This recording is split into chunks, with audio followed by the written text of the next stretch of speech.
आमर संबलपुरी माटीर सुगन भाषा संस्कृति आर परंपरा के जीवित रखीचे ई ढगढमाली।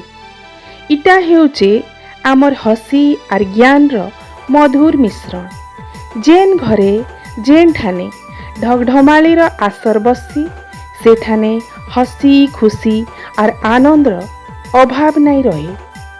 तो चलून आमर ये संबलपुरी लोक साहित्यर ई सुंदर फूल रो टिके सुगंध नेमा। जेन फूल की केबे नाई मोले। कड़ाके तरी कड़ाके मरी कड़ाके कौड़ी बेउसी पारले सुना खुबे सुना कलस देरी।